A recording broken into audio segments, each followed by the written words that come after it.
Sam had knocked over the chair and was working the ropes on a rusty pipe when the door opened and rough hands gripped him by the arms and jerked him into a room where the gang played poker.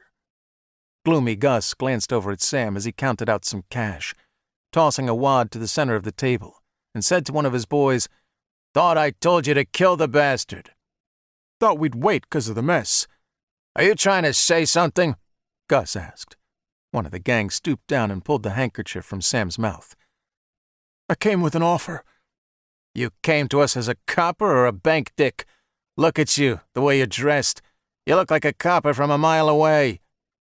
"Can I explain my offer?" "Explain my ass." The boys laughed. Gus laughed, chomping down on an unlit cigar, his right incisor made of gold. Sam was jerked to his feet by two men. His legs felt strange, tingling and light. "I can give you $5,000 for it all." "Who sent you?" "I can't tell you that." One of the boys punched him hard in the stomach. He doubled over, and as the wind came back to him, spat blood.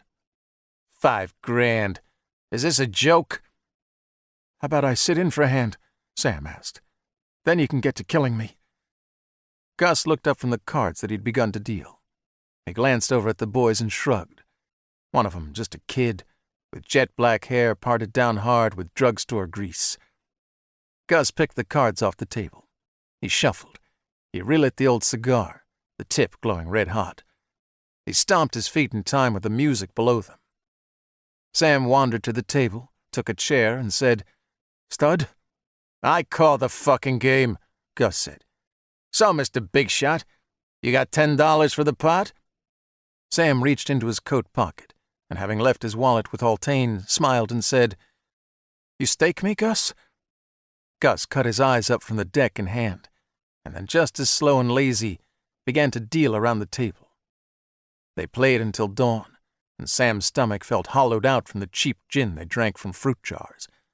Someone brought in some coffee, and he drank that and smoked 2 more Fatima cigarettes and played 2 more hands, and was feeling pretty good with the situation and was just about to bring up the diamonds again until one of Gus's boys thundered up the steps, threw open the door, and yelled that someone had just set fire to their cars.